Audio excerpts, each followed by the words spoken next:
Bienvenue sur le podcast T'es correct, épisode numéro 1. Dans cet épisode-là, je vais te raconter un peu ma vie, d'où ce que je viens, qu'est-ce que j'ai vécu et maintenant, c'est l'air à quoi ma vie passée avec ces dépendances-là et surtout cette grande souffrance-là.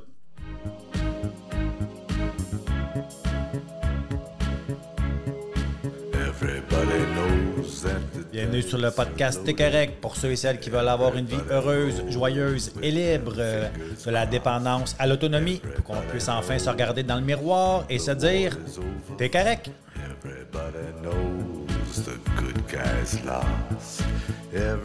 Encore bienvenue, merci de ton écoute, merci d'être là, ça me fait chaud au cœur. Dans le fond, moi, tout a commencé le 13 décembre 2009. À cette époque-là, j'ai la mort dans l'âme. J'ai le sang rempli d'alcool et de cocaïne. Je suis comme plus capable de m'en passer, mais je suis plus capable de vivre avec.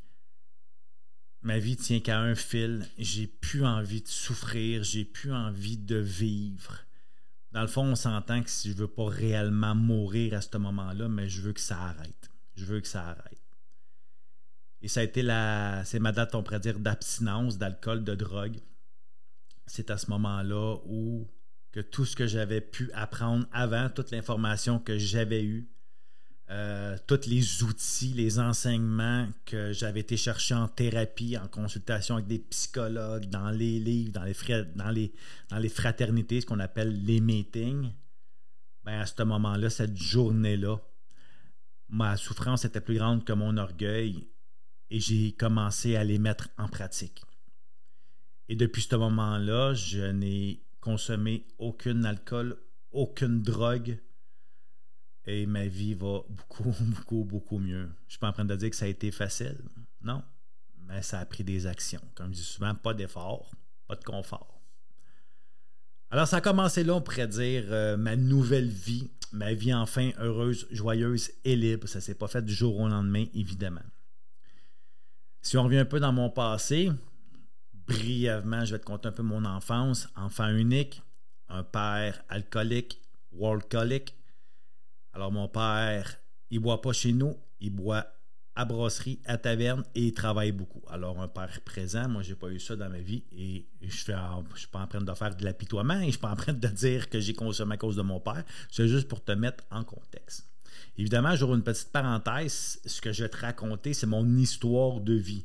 Tu n'es pas obligé d'avoir vécu cette histoire-là pour t'identifier à une dépendance, que ce soit l'alcool, la drogue, le gambling, la sexualité, la dépendance affective, peu importe. Une dépendance, mais même si tu n'as jamais consommé de substances dans ta vie, je suis sûr qu'à certains moments, tu vas te reconnaître. Parce que, tu sais, on est des êtres humains et un humain, c'est un humain. On vit chacun nos événements, nos circonstances de différentes façons, mais souvent, ce qui nous relie, c'est la souffrance. C'est les mots MAUX de l'âme. Et ma mère qui est présente, ma mère, c'est une mère poule. Je ne sais pas si vous avez connu ça ou si ta maman, elle l'était, mais moi, ma maman, c'est une mère poule. Juste que tu imagines une image de ma mère, c'est quand j'ai appris à marcher. Là, je vais l'exagérer, mais c'est genre, elle me suit avec des coussins pour quand que je tombe sur les fesses, que je me fasse pas mal. Évidemment, elle ne l'a pas mis en pratique, mais c'est juste pour te donner une image de ma mère qui est remplie d'amour, qui veut tellement que son fils ne souffre pas. Elle veut tellement que son fils ait confiance en lui, qu'il ait une bonne estime, que ma maman, elle m'encourage tout le temps. Mais à un moment donné, trop, c'est comme pas assez, tu sais. Tu sais, même quand tu es enfant, puis que tu le sais que tu as poché un cours ou tu as poché une activité, puis que ta mère a dit « Ben non, c'est participer qui compte, puis elle t'encourage. » Mais inconsciemment, tu te dis « OK, moi, ma mère, dans le fond, là, peu importe ce que je vais faire, peu importe ce que je vais dire, elle va toujours être fière de moi. » Mais ça ne m'a pas amené, et je ne suis pas encore de faire son procès, mais pas du tout. Elle m'a donné ce qu'elle avait à ce moment-là, ce qu'elle pouvait me donner. Et évidemment, en tant que parent, moi je suis parent aussi, on essaie tous de faire en notre possible. Fait que je ne fais pas le procès de personne puis je ne cherche pas des coupables, mais juste pour peut-être te permettre toi un peu aussi de t'identifier, puis en même temps d'avoir peut-être une petite introspection ou te questionner un peu sur ton enfance. Toi.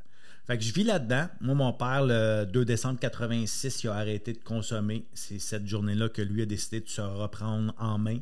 Comme moi, je dis souvent, de se prendre en cœur, parce que ça prend beaucoup d'amour pour arrêter de se saboter. Parce qu'on s'entend que quand on est prêt avec une dépendance, peu importe c'est laquelle, ben cette dépendance-là, qu'est-ce qu'elle nous amène? Ben, elle nous amène à se saboter. À saboter notre amour-propre, nos valeurs, nos relations interpersonnelles, nos relations de couple, notre relation de famille, notre travail, bof. Nos limites. On a chacun notre. Alors c'est ça, moi je vais à l'école comme tout le monde, j'aime pas l'école, mais moi j'ai été élevé qu'un homme, un vrai, ben ça travaille. Puis pour être heureux, ben ça prend une grosse job parce que ça prend de l'argent, mais pour avoir une grosse job, ça prend des papiers. Alors il faut être bon à l'école. Fait que je suis arrivé un petit peu là-dedans. Et évidemment, moi je suis une personne qui est très renfermée. J'aime pas avoir vraiment l'attention, même si j'en cherche beaucoup à ce moment-là, je le sais pas. Parce que tu sais, en arrêt de tout humain, en tout cas moi dans mon cas, j'avais un grand besoin d'être aimé, d'être reconnu. Moi je suis hyper timide, je vais pas vers les gens, j'attends que les gens viennent. Évidemment, je suis pas le gars qui est... Dans ce temps-là, ça marchait comme ça. On écrivait un petit mot sur un papier, genre veux-tu sortir avec moi? Puis on faisait des deux petits carrés, coche oui, coche non, puis on allait porter ça à des filles. Ça évidemment, Simon, lui, il met pas ça en pratique parce que probablement, il est trop gêné. Il a tellement peur de se faire dire non parce qu'il veut toujours être le bon gars. Puis moi, je me souviens d'une chose que ma mère m'avait dit quand j'étais jeune, c'est une fille, il faut en prendre soin, c'est comme une fleur. Il faut être doux et délicat avec. Fait que moi, je suis gentil avec les filles. Ben oui, je suis gentil. Et tranquillement, pas vite, ben dans mon adolescence, je sors avec des filles et je les emmène, on pourrait dire, dans ma gang d'amis. Puis à un moment donné, ben ils me laissent toutes tomber. En guillemets, ils me crissent là. Puis ils me disent tout, ben t'es trop fin, m'a te garder comme ami. Fait que deuxième petite blonde, ben t'es trop fin, m'a te garder comme ami. Ben t'es trop fin, m'a te garder comme ami. Fait qu'à un moment donné, ce que ça fait, ben ça fait des barrages, des blocages psychologiques. Inconsciemment, évidemment, en adolescence, tu dis pas ça, mais ça a fait OK. Quand je suis trop fin, je pogne pas. Et évidemment, la consommation de drogue, d'alcool, elle avait déjà commencé. Moi, j'ai commencé tranquillement à consommer à 12, 13, 14 ans. Évidemment, ça a fait que je suis devenu, on pourrait dire, un petit peu plus bum. Et là, tout d'un coup, le bum a pogné. Le bum a été aimé. Alors, j'ai compris que le bad boy, il est aimé. Alors, évidemment, ce que j'ai fait, évidemment, inconsciemment, j'ai développé et je me suis formé un personnage de bad boy, de bum, de tough, mais que je ne suis fondamentalement pas, que c'est pas dans mon identité, mais j'ai forgé cette personnalité-là, toujours dans le but d'être aimé, d'être reconnu. Fait que j'ai fait toutes sortes de pirouettes qui étaient contre mes valeurs pour toujours l'amour. Hein? Toujours pour avoir la petite tape sur l'épaule, pour me faire dire « t'es correct, t'es pas peureux, toi tu l'as l'affaire », etc., etc., etc., etc. Évidemment, j'ai grandi comme tout le monde. Et à un moment donné, j'ai rencontré une fille que je suis tombé amoureux d'elle et vice-versa. Et on a eu un fils à 20 ans. J'avais 20 ans à ce moment-là. J'étais tellement pas équipé émotionnellement, affectivement, mentalement pour avoir un enfant. Mais ça a été comme ça. Puis moi, je me souviens à ce moment-là, sa maman s'appelle Chantal, à mon fils. Puis elle était comme découragée, elle pleurait. Puis moi, j'étais comme waouh, waouh, waouh, waouh. Parce que moi, là, il faut pas t'oublier une chose, là. Je suis déjà rendu à 20 ans, là, parce que je te conterai pas toute ma vie en détail, là, ça va être trop long. Mais j'ai toujours recherché une façon d'être heureux, une façon d'être bien. Parce que moi, à la vue de tout le monde, j'ai l'air d'un gars qui l'a l'affaire. Je marche les épaules droites, je regarde dans les yeux, j'ai l'air à l'avoir l'affaire. Mais intérieurement, j'ai une très faible estime de moi-même, ma confiance est à zéro. Je m'aime pas parce que dans le fond, je joue et je me suis construit un personnage qui va à l'encontre de ce que je suis réellement. Hein, comme je disais, le bad boys, mais je suis vraiment pas ça. Et évidemment, la consommation est toujours là. Moi, j'ai admis que j'avais un problème d'alcool et j'avais 17 ans. Déjà à 17 ans, j'ai fait ma première thérapie pour arrêter la consommation. Évidemment, ça n'a pas duré longtemps parce que je n'ai pas fait ce que j'avais à faire. Puis à cet âge-là, c'est pas évident de changer de milieu, de changer d'amis, de gang, d'habitude, etc. Fait que j'ai continué, puis on a eu mon fils Maxime. Mais évidemment, moi, la consommation, moi, je pensais qu'en ayant un enfant, ben ça allait résoudre mes problèmes, qu'enfin, ça avait un élément qui me manquait dans ma vie. Évidemment, ça n'a pas fonctionné. 1 an et demi après, Chantal, elle partait, parce que moi, quand Simon met de l'alcool dans Simon, ben moi, c'est le party qui part. Moi, c'est Bora Bora, Walt Disney, puis Yahoo, Yahoo, Yahoo, Las Vegas, puis c'est le party qui part. Je sais à l'heure qui commence, mais je ne sais jamais à l'heure qui va partir. Et évidemment, tu as compris, puis je l'ai dit assez souvent, que j'avais tellement un besoin d'amour démesuré que dépendance affective était là, évidemment, c'est assez clair, mais que aussi j'ai développé une dépendance sexuelle. Je me suis tellement servi longtemps de la sexualité pour combler un manque affectif parce que je me sentais aimé quand j'avais des rapports sexuels. Fait que j'ai longtemps mêlé sexualité et amour. Tu sais, je ne m'aimais pas, j'allais à l'encontre de mes valeurs, je me rachetais, je m'abandonnais moi-même. Et évidemment, j'essayais toujours de trouver une façon de combler ce vide intérieur-là, parce que c'est ce que je ressentais au plus profond de moi-même. Souvent un sentiment de solitude, même si j'étais rempli de personnes. Et évidemment, ben, j'ai toujours cherché une façon de vouloir être bien. Comme probablement toi aussi qui m'écoutes, même si tu n'as pas eu la même vie que moi, même si la consommation ne fait pas partie de ta vie, je suis sûr depuis des années, tu achètes chercher la fameuse formule d'être heureux, d'être bien, de vivre en paix. Évidemment, on s'est séparés, puis là, ben, on pourrait dire le début de la fin a commencé. C'était comme moi, c'était ben cool, je vais être libre, on pourrait faire ce que je voulais, mais dans le fond, non, je me suis déresponsabilisé envers mon fils. J'ai pas pris mes responsabilités de père. J'ai été sabre, c'est la consommation. Moi, c'était rendu quotidien à ce moment-là. J'avais besoin de consommer alcool et drogue quotidiennement. Évidemment, le gambling aussi a venu rajouter à cette liste-là. Parce que souvent, quand on prend une dépendance pour s'étourdir ou pour fuir une souffrance, un mal-être, une circonstance, un événement, peu importe ce qui s'est passé dans notre vie, ben au début, ça fait la job. Parce que moi, l'alcool, la drogue, dans mes débuts, ce que ça a fait, c'est que ça m'a dégêné. On pourrait dire que ça m'a mis au monde. Ça m'a permis d'aller faire des amis, d'aller vers les filles, de faire de l'argent, mais d'un milieu qui est pas très, on va dire, catholique et légal. Ça m'a comme mis au monde. Et jusqu'au jour où ça l'a fait le contraire. Mais en ça, moi, j'essaie d'être bien. J'ai 8 thérapies de faites.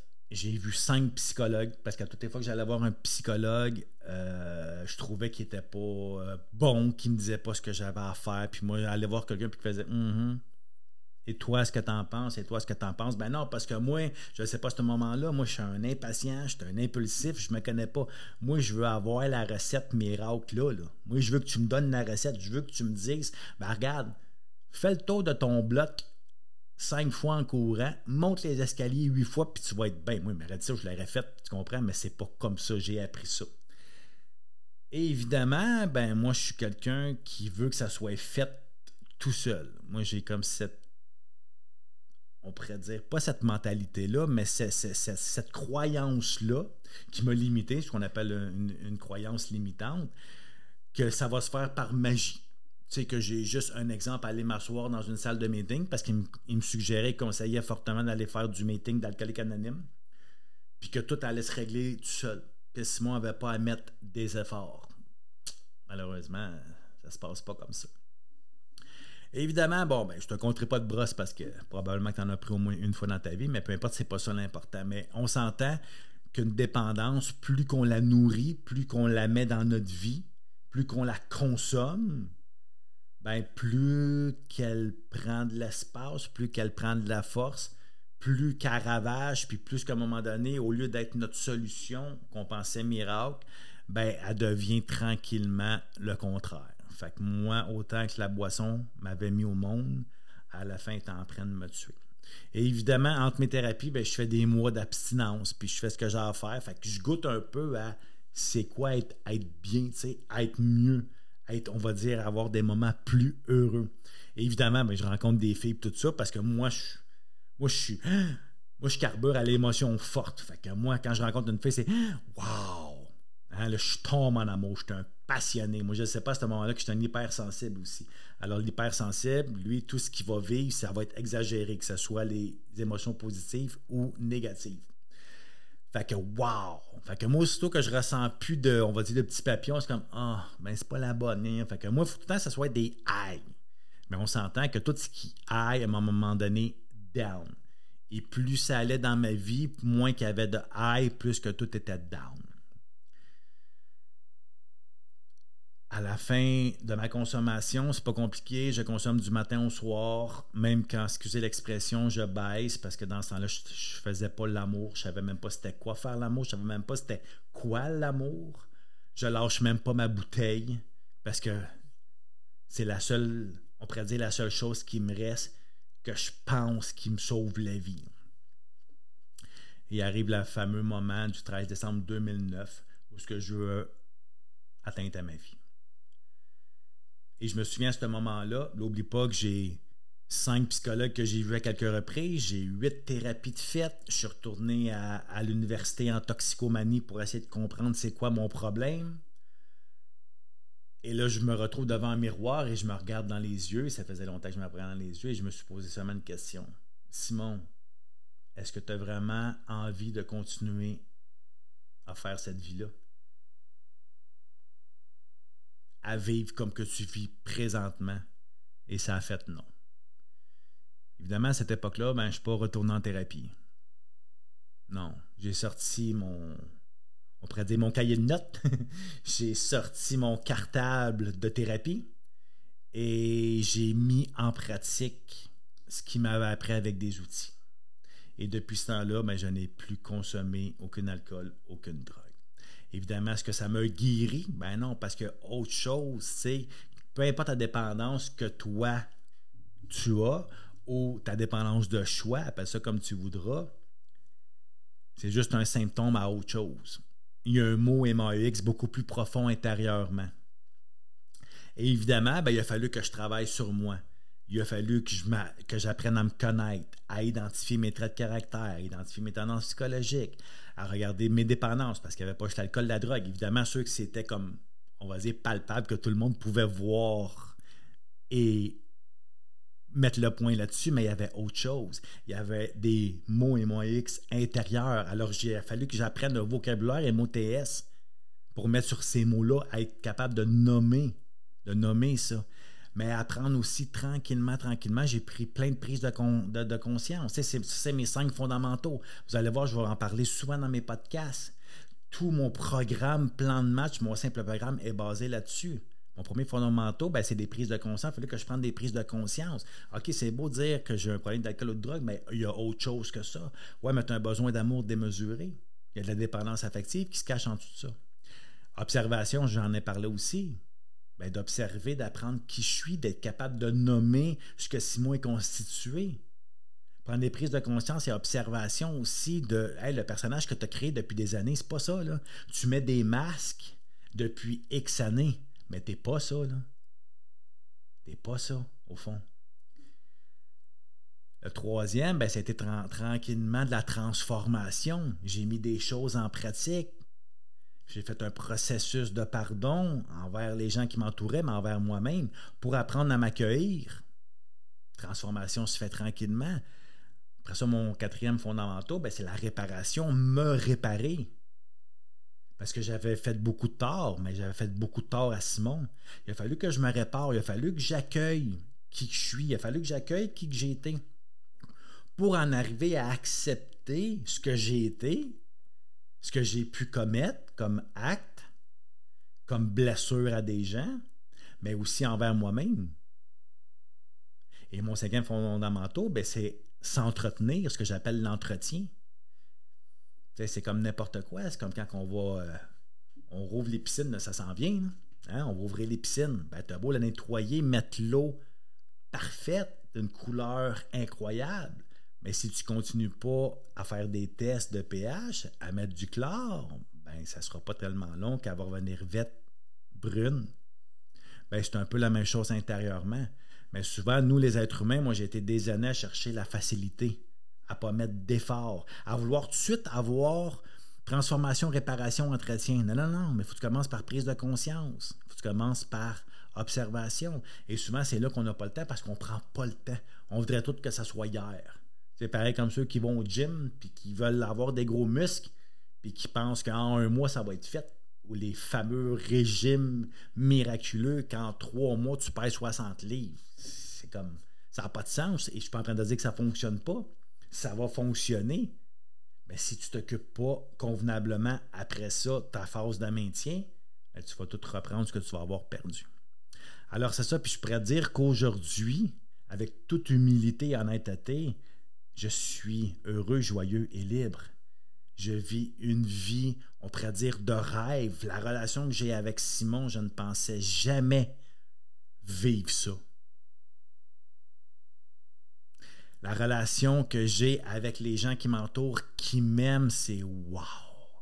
Parce que, tu sais, j'en ai blessé des gens, là, j'en ai inquiété des gens, là, j'en ai fait souffrir des gens, là. Puis les gens vraiment que j'aime, c'est souvent ceux que j'ai blessés le plus, mais aujourd'hui, on a une relation fantastique. Fantastique. Puis je suis pas mieux que toi, je suis pas mieux que personne d'autre. C'est juste qu'un jour, j'ai pris une décision. J'ai fait un choix avec mon cœur. J'ai pris une décision, mais j'ai fait un choix avec mon cœur. J'ai pris un engagement avec moi de me dire, hey, moi, à partir d'aujourd'hui, là, quotidiennement, là, ben, je vais prendre soin de Simon. Parce que c'est devenu la personne la plus importante pour moi. Autant que j'ai été mon pire ennemi, ben, je suis devenu mon meilleur ami. Et je ne suis pas arrivé, là. Il y a toujours place à l'amélioration. Je ne suis pas parfait et je ne le saurai jamais. La seule chose que je peux te dire, par contre, je suis bien mieux que j'étais hier. Je suis une meilleure personne que j'étais hier. J'ai arrêté de jouer le personnage que j'ai construit pendant des années. Plus je chemine, plus je m'en vais vers mon authenticité. Je suis qui? Mes relations maintenant sont vraies. Je ne suis plus dans le mensonge. Je ne vis plus dans la culpabilité. Mon estime et ma confiance ont repris leur vraie place. Évidemment, comme tout le monde, il y a des jours. C'est pas si facile que ça, parce que la vie, la plus grande réalité, c'est qu'elle n'est pas facile. Mais un coup que tu le sais, un coup que tu travailles sur toi, là, un coup que tu as un plan de match, là, mais tabarouette que la vie est beaucoup mieux. Elle est beaucoup plus plaisante. Moi, j'ai du plaisir dans la vie. La vie, pour moi, c'est une expérience. C'est une expérience. Fait que ça fait plus de 15 ans que moi, j'aide des hommes et des femmes à se libérer de leur addiction, de leur dépendance, mais aussi à être heureux, joyeux et libres. Parce que c'est bien beau lâcher une dépendance, mais si on ne prend pas soin de soi, on va faire un transfert qu'on appelle « tu vas te trouver d'autres dépendances ». Parce que notre but premier, c'est d'être heureux, mais d'avoir une stabilité. Pas juste avoir des moments, d'être heureux, mais d'avoir une stabilité. D'être stable dans mon bien-être, d'être stable dans mon bonheur, d'être stable dans mes relations interpersonnelles, mais aussi dans mon affectif. Ma relation de couple aujourd'hui est beaucoup plus stable que des années passées. Fait que si ça t'intéresse, là, mon podcast est dédié à ceux et celles qui veulent avancer, qui veulent cheminer. Parce que oui, je vais te parler beaucoup de moi, de mon passé, sur plein de sortes de sujets, mais ça va avoir toujours rapport au bien-être, à s'emmieuter. Fait que si tu n'es pas encore abonné au podcast, abonne-toi, suive. Le podcast, tu peux l'écouter sur toutes les belles et bonnes applications, que ce soit Spotify, Google Podcasts, Apple Podcasts, toutes les Android aussi. Et évidemment, mes podcasts aussi, pour ceux qui sont plus visuels et qui aiment mieux écouter et regarder, ils vont sur ma chaîne YouTube aussi. Tu peux avoir plein d'informations aussi sur mon site internet plandematch.com. Si jamais tu as des questions, tu veux cheminer avec moi, gêne-toi pas, écris-moi, appelle-moi, ça va me faire plaisir de t'aider. Puis merci de ton écoute, merci d'être là. Puis moi, mon but premier, comme toujours, ben, c'est d'être heureux, mais c'est d'amener une autre personne aussi, puis de l'outiller, que cette personne-là puisse être heureuse, elle avec, un jour dans sa vie. Fait que moi, je vais te souhaiter une merveilleuse journée. Je te dis à la semaine prochaine, puis n'oublie pas une chose, t'es correct.